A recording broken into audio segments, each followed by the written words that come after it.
There's something there.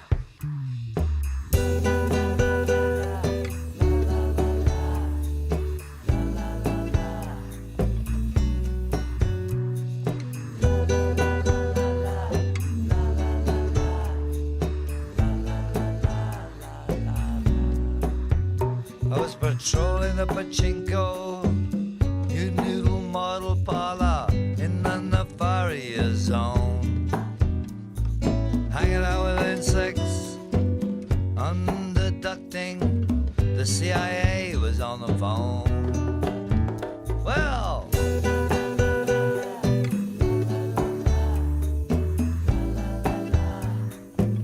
such is life.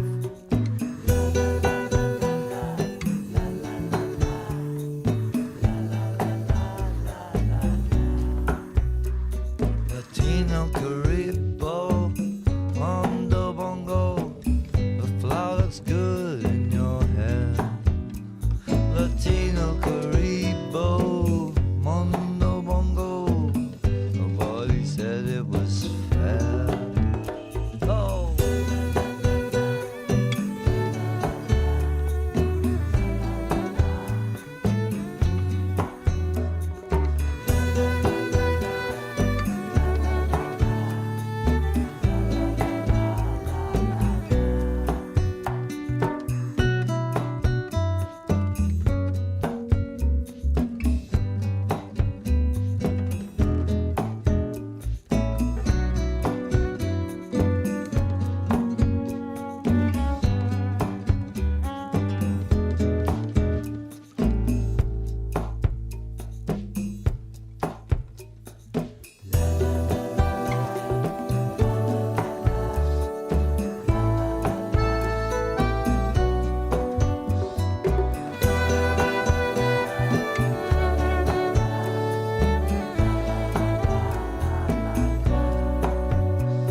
Latino Caribo, Mondo Bongo, the flower looks good in your hair. Latino Caribo, Mondo Bongo, nobody said it was fair.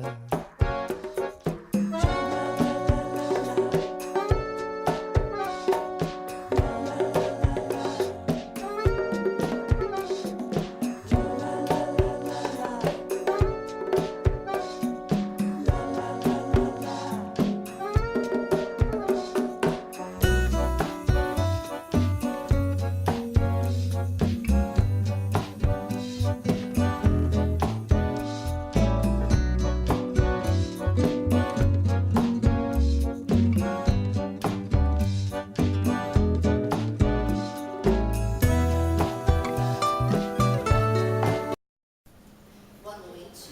O nosso grupo vai apresentar sobre criatividade linguística segundo Chomsky. Meu nome é Érica Cardoso. Eu sou Yara. Sou Éder. E Ana. Andréia. Nosso grupo vai falar sobre Chomsky e o aspecto da criatividade. Chomsky é criatividade linguística. O aspecto criativo da linguagem é a base para a defesa epistemológica da proposta de uma gramática universal, que fundamenta a teoria da linguagem de Chomsky. A ideia de criatividade linguística. O gerativismo baseia-se indiretamente na noção de aspecto criativo da linguagem. Apesar que a ideia do poder gerativo, de acordo com as primeiras formações de teorias gerativas, baseia-se em definições formais, de funções recursivas, que permitem que certas regras sintagmáticas, livres de contexto, associem categorias e itens lexicais de modo a construir outras categorias.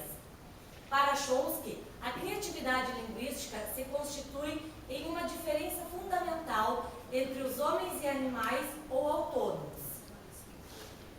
Só um último agora. Acho que não.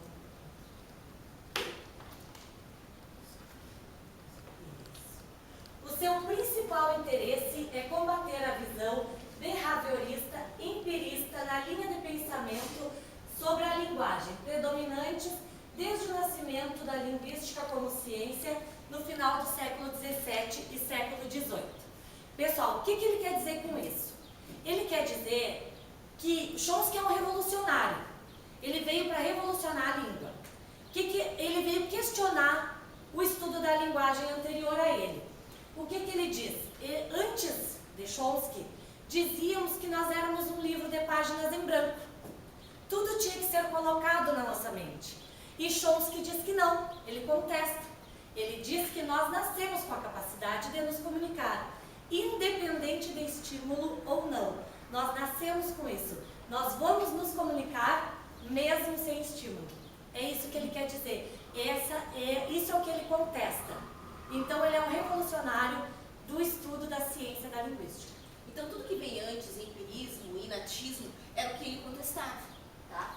A capacidade criativa do empirismo. Então o empirismo, ele diz que a gente é uma tábula rasa, que vão explicar tudo pra gente, que vão ensinar, não é? E nós não temos essa capacidade de aprender. De acordo com as correntes linguísticas de base empirista, a capacidade criativa não passa de capacidade para produzir novas formas a partir do mecanismo de analogia. Skinner, representante dessa visão, acreditava que sua teoria baseada em comportamentos condicionados através de estímulos era capaz de explicar a capacidade da linguagem. Então Skinner, como era de acordo com o condicionamento, o que ele tinha claro? Que nas suas experiências ele tinha um sininho, ele batia, não é, lá pro cão e estava com um pedaço de carne na mão. Então o cão entendia que cada vez que ele batia o sininho, ele tinha que vir comer a carne, entre outros exemplos. Tudo era condicionado, tudo era ensinado, então eu não sabia nada, não é? Então a ideia dele é quebrar com tudo isso, que a gente não nasce sem saber nada, não é? Que a gente tem a capacidade de se comunicar através da linguagem de um todo e qualquer ser humano.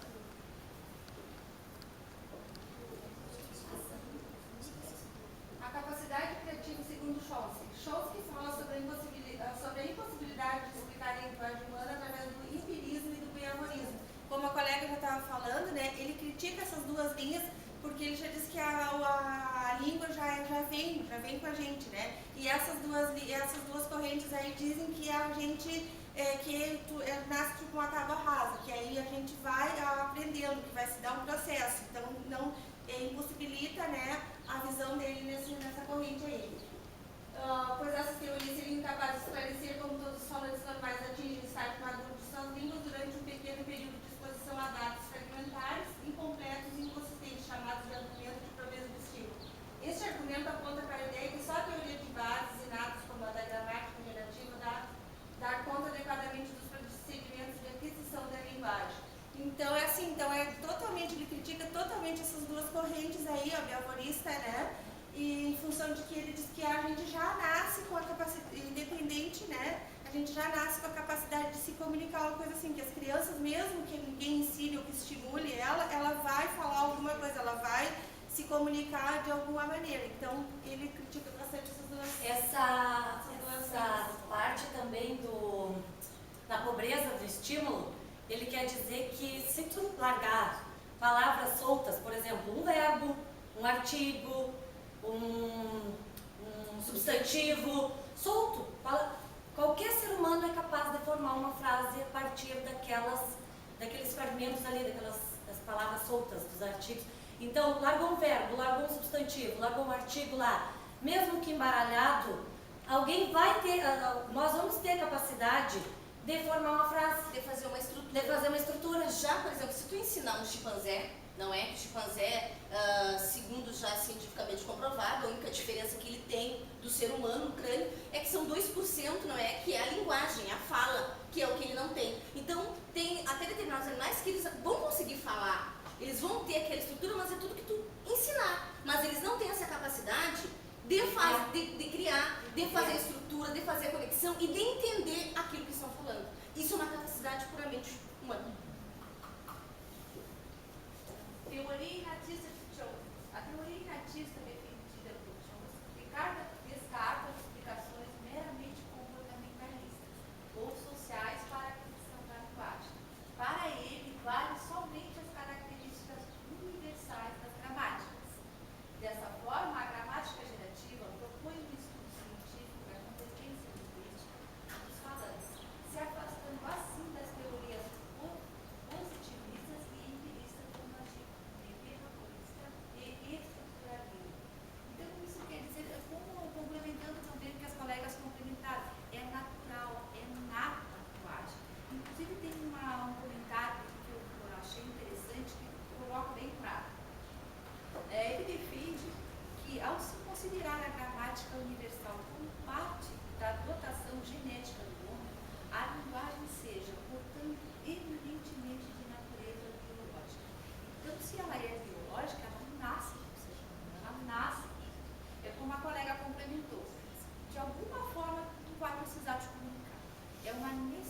capacidade que o ser humano tem. Ele precisa se comunicar. Então, a linguagem faz parte, é nosso. Nós precisamos dela, sempre. É o que nos diferencia, né? A parte que é o ser humano racional. Esse raciocínio, essa lógica, essa necessidade da linguagem é o que nos faz, então, diferentes de acordo com... Não, e ali ele nega a possibilidade, né, daquela questão que falava que tu pegava a língua materna, né? Ouvindo a mãe falar, né, tu ia adquirindo como se fosse papagaio, né? É uma Tu cópia, repetia né? o que a mãe falava. E aí ele disse que não, que ele contesta tudo isso. Ele disse que não tem como explicar isso dessa forma, que isso não se explica dessa forma, que a linguagem se explica a partir da teoria dele, que a teoria dele é que explica de fato a linguagem, que o que veio antes dele não é verdade. É que a criança não vai aprender da mãe, ela vai começar a falar. Até porque ela fala coisas que nunca ouviu, né, criança? Porque tem até casos, né, que faz uma situação de uma família onde a mãe seria muda e surda e os filhos seriam normais, né, não tinham problema de linguagem nem de audição, e essa criança, convivendo só ali naquele ambiente ali, pensava-se na possibilidade de também ter esse problema de ir para a escola, e não foi o caso. Ele conseguiu, tanto é que não é que entra na linha de Chomsky, né, que a criança não porque a mãe era muda e surda, que ela também, então ela nasce com isso aí, ela adquiriu esse processo aí. Sim, e a capacidade... Nós tivemos dois alunos com mãe, né, surda, e que ela, claro, não adquiriu a fala, né, de dicção, porque é surda, e ele passou isso. E a comunicação também, pessoal, vai além da linguagem, né? A comunicação vai além da linguagem. Porque a função da comunicação te comunica, mesmo não falando a linguagem, a comunicação vai além da linguagem, Ele né? fala que é universal, né? Que independente se eu falo alemão, francês, espanhol, italiano, mesmo, né, com gestos, com olhares, com trejeitos, a gente vai conseguir se comunicar. É uma maneira de ter linguagem, né? Pessoal, o racionalismo em Chomsky. Chomsky se encaixa na vertente racionalista do pensamento sobre a linguagem, assim o aspecto criativo da linguagem, cientificidade, formal ou matemática, que nega a possibilidade de pesquisas baseadas apenas nas generalizações embutidas por próprias empiristas. Assim, Chomsky se aproxima do cartesianismo racionalista, que defende a posição que havia universais inatos na espécie humana. Como o colega recém havia dito, desculpe meu nome em português, para Chomsky, não importa se falava português, inglês, alemão, independente do dialeto de cada um, queria dizer a mesma coisa, a forma de aprender, compreender ou entender. Para ele, todo mundo entendia da mesma forma, e diferente de qualquer língua. Todo mundo tinha seu jeito de aprender. Na comunicação, a gente tem, por exemplo, tu vai falar com uma pessoa que fala espanhol, tu fala português, mas tu entende. A forma como é colocada não é a estruturação. Hoje nós estudamos espanhol. Bom, mas nós estudamos verbo, nós estudamos artigo, nós estudamos substantivo, não é? Elas têm a mesma estrutura. A estrutura é universal, é isso que faz com que a língua, que eu quero colocar, seja isso mesmo. Se tratando de linguagem, é mesmo que afirmar que, apesar de existir diferentes línguas nas superfícies terrestres, elas se organizam fundamentalmente da mesma forma. Isto é, todas as línguas compartilham características comuns. Chomsky instituiu, assim, a possibilidade de uma gramática universal, alicerçada na ideia do poder criativo da linguagem. Bom, pessoal, agradeço a todos, só isso aí. Obrigado pela atenção de todo mundo.